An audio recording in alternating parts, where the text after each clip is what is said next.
नमस्कार मैत्रिणींनो. तर आज आपण बघणार आहोत की अस्तरचा ब्लाऊज. तर मी कस्टमरचे ब्लाऊज अस्तरचे कशा पद्धतीनं पेपर कटिंग ठेवून करते तर आजच्या व्हिडिओमध्ये मी दाखवणार आहे. म्हणजे मी कस्टमरचे ब्लाऊज जे अस्तरचे असतात ना ते मी कशा पद्धतीनं पेपर कटिंग ठेवून कटिंग करते तर मी आज पूर्ण व्यवस्थित डिटेलमध्ये तुम्हाला सांगणार आहे. तर बघू शकता हे आहे अस्तर.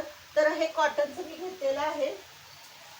तर आता हे पेपर कटिंग मी केलेलं आहे. तर कशा पद्धतीने मी पेपर कटिंग घेऊन पूर्ण अस्तरचा ब्लाऊज कटिंग करते हे मी आजच्या व्हिडिओमध्ये तुम्हाला दाखवणार आहे.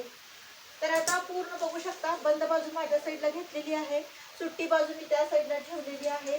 तर इथे आपल्याला पाठीचा भाग ठेवून घ्यायचा, म्हणजे ब्लाऊजचा जो पाठीमागचा भाग असतो ना तो आपल्याला इथे ठेवून घ्यायचा आहे व्यवस्थित असा. आणि त्याच्यानंतर आपल्याला मार्किंग करून घ्यायचं आहे व्यवस्थित.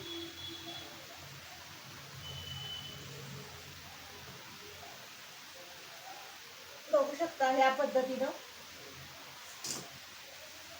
तर मैत्रिणींनो काय होतं ना, बऱ्याच वेळा पेपर कटिंग जर आपण ठेवलं ना तर आपलं काम जे आपलं अर्धा तास लागणार असतं ना ते आपलं 10 मिनिटात होऊन जातं. त्यामुळे शक्यतो तुम्ही सुद्धा जर शिलाईचं काम करत असाल ना तर नक्की पेपर कटिंग करून ठेवा. म्हणजे जर कायमचे कस्टमर असतील ना तर आपल्याला पटकन पेपर कटिंग ठेवून आपल्याला नुसतं मार्किंग करून लगेच कटिंग करता येतं. म्हणजे अर्धा तासाचं काम आपण 10 मिनिटात पूर्ण करू शकतो. तर इतक्या कमी वेळामध्ये आपलं हे काम पूर्ण होतं. तर बघू शकता इथं आपल्याला ठेवायची आहे कटोरी.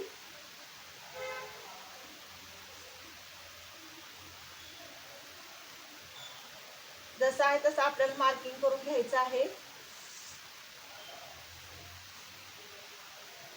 मी तुम्हाला दाखवण्यासाठी जरा डार्क करते. त्याच्यानंतर आपला हा भाग इथे ठेवायचा आहे.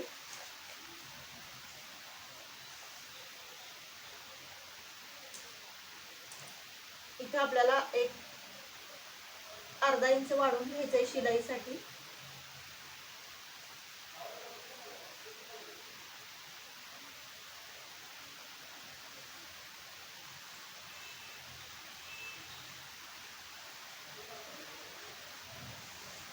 तर जसं आहे तसं व्यवस्थित मार्किंग करून घ्या. थोडं सुद्धा फरक पडू देऊ नका, नाहीतर मग परत कटिंग मध्ये प्रॉब्लेम येतो. त्यामुळे आपल्याला जसं आहे तसं आपल्याला कटिंग मार्किंग करून घ्यायचं आहे आणि मग कटिंग करायचं आहे. थोडं तुम्हाला मी डार्क करून दाखवते. बघू शकता हा व्यवस्थित मार्किंग झालेला आहे. तर आपल्या योगपट्टीचं आता मार्किंग करायचं राहिलं आहे. आपलं बाकीचे सगळे पार्टचं मार्किंग झालेलं आहे. तर जिथं आपली ही जागा शिल्लक आहे ना तिथं आपल्याला योगपट्टी ठेवायची आहे. जितकं कापड वाचवता येईल तितकं वाचवायचं आहे आपल्याला. कारण काय तर बाकीचे आणि पार्ट आपल्याला बसवायचे असतात. तर या अशा पद्धतीने इथं आपली योगपट्टी बसते. तर इथं मी व्यवस्थित बसवणार आहे. कारण कुठंही जर तुम्ही कसंही ठेवलं ना तर आपलं कापड खूप जातं आणि बाकीचे भाग आपले बसत नाहीत. त्यामुळं आपल्याला काय करायचं आहे की जितकं ॲडजस्ट होऊन कमी कापडामध्ये सगळ्या गोष्टी बसवता येतील हे बघायचं आहे. कारण आपल्याला बरंच कापड परत पाठीचं कमरेच्या पट्टीला, हुकलूक पट्टीला जर भाईला इथं कमी पडते त्यासाठी जोड द्यावा लागणार आहे. तर बघू शकता भाई सुद्धा जी ठेवलेली आहे ना ती सुद्धा कमी पडते. म्हणजे ज्या वेळेस पन्ना कमी असतो ना ब्लाऊजचा त्यावेळेस भाईला सुद्धा जोड द्यावा लागतं. तर भाई कधीही अशी ठेवू नका, अशीच भाई ठेवा. जोड जरी द्यावा लागला तरी सुद्धा, कारण जर तुम्ही अशा पद्धतीनं भाई ठेवली तर नक्कीच तुमची भाई व्यवस्थित बसणार नाही, रिंकल्स येणार आहेत. तर ह्या पद्धतीनं तुम्ही भाई ठेवा. इकडे इकडे आपल्याला जोड देऊन घ्यायचं. तर कशा पद्धतीनं ते पार्ट कट करून तिथं ठेवायचं ते पण मी तुम्हाला दाखवते. तर अगोदर आपण हे सगळं भाग कट करून घेऊया अगोदर आणि मग राहिलेल्या भागात कशा पद्धतीनं बाकीचे पार्ट बसवायचे हे मी दाखवते तुम्हाला. तर हा पाठीमागच्या भागाचं आता आपलं झालेलं आहे कटिंग. तर आता कटोरी भागाचं कटिंग करून घेऊया.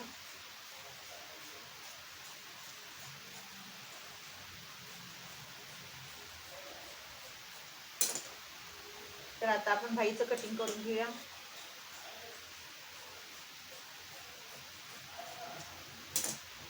तर आपल्याला इथं कटिंग करून घ्यायचं आहे. ज्या भागाला आपण कटोरी जोडतो तो भाग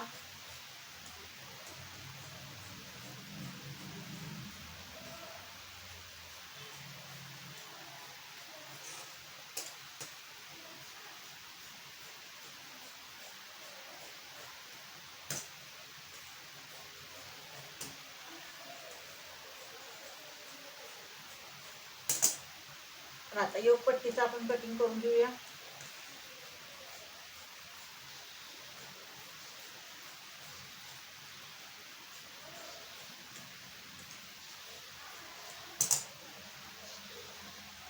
तर बघू शकता आता हे जे भाग आहेत ना, आता आपल्याला काय काय बसवायचं आहे ते दाखवते मी.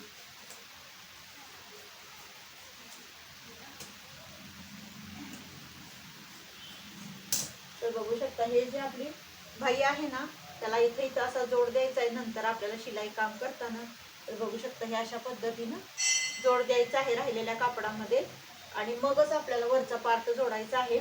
तर आता ह्यामध्ये आपल्याला हुकलूक पट्टी आणि कंबर पट्टी काढून घ्यायची आहे. तर ती आपण नंतर काढणार आहोत. तर आता बघू शकता मेन कापड आपलं हे आहे. तर ह्याच्यावरती ठेवून अस्तर ठेवून आपल्याला ब्लाऊजचं कटिंग करायचं आहे. तर अशा पद्धतीनं आपल्याला ब्लाऊज व्यवस्थित घडी घालून घ्यायचा आहे, व्यवस्थित करून घ्यायचं आहे. व्यवस्थित घडी येऊ द्या. जर चुरगाळला असेल तर इस्त्री करून घ्या, कारण आपल्याला कटिंग करताना व्यवस्थित येणं गरजेचं आहे. जर चुरगाळलेलं असेल तर कटिंगमध्ये थोडा कमी जास्तपणा होतो. तर व्यवस्थित काटाला काट जोडला गेले की नाही ते चेक करा. तर आता हे जे आहे ना, हे पाठीमागच्या भागा म्हणजे भाईच्या साईडलाच फक्त काट येणार आहे. हे काट आपलं पाठीमागच्या भागाला येणार नाहीये. तर अशा पद्धतीने ठेवून दाखवते म्हणजे तुमचा गोंधळ होणार नाही. तर बघू शकता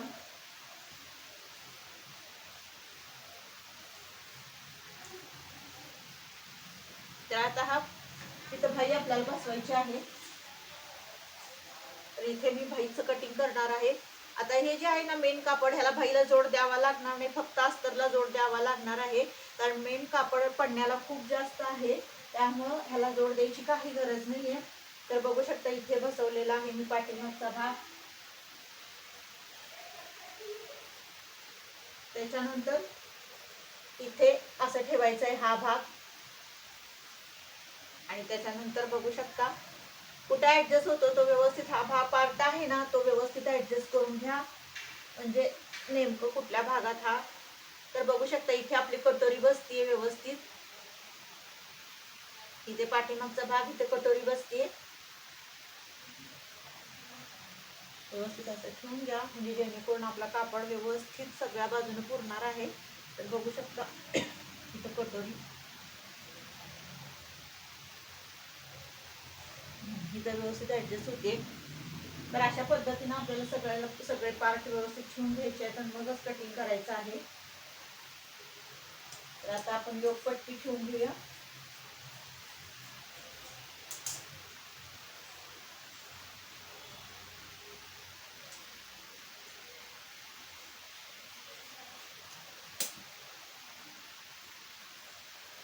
तर योगपट्टी आपली इथं बसतीये व्यवस्थित. कारण पन्ना जर मोठा असेल ना तर कापड अगदी इझिली बसतं आपले सगळे पार्ट. पण जर पन्ना कमी असेल तर आपलं म्हणजे जे पार्ट आहे ते व्यवस्थित बसत नाही. तर आता आपल्याला कटिंग करून घ्यायचंय. एक्स्ट्रा ठेवायचंय आपल्याला. तुम्हाला आता लक्षात यावं ह्यासाठी मी दाखवते तुम्हाला एकदा. हे बघा, हे एक्स्ट्रा आपल्याला सगळीकडनं ठेवून घ्यायचं आहे. नेहमी अस्तरपेक्षा आपल्याला जास्त कटिंग करून घ्यायचं आहे.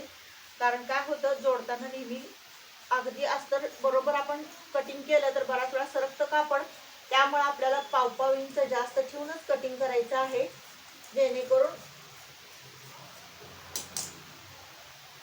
तर बघू शकता आता हा पण भाग आपल्याला पाव इंच सगळ्या बाजूने जास्त ठेवूनच कटिंग करायचं आहे.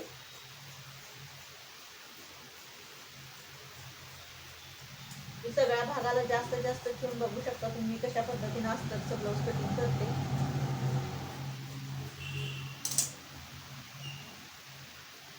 ह्याला पण तसंच करायचं आहे आपल्याला. पाव इंच जास्त ठेवूनच कटिंग करायचं आहे.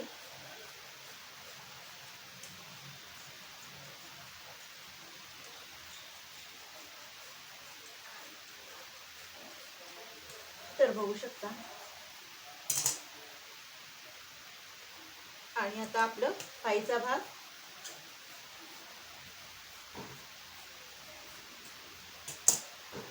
आणि आता कटोरीचा भाग, त्याला पण मी पाव इंच एक्स्ट्रा ठेवलेला आहे सगळ्याच बाजूनी. तुम्ही बघू शकता.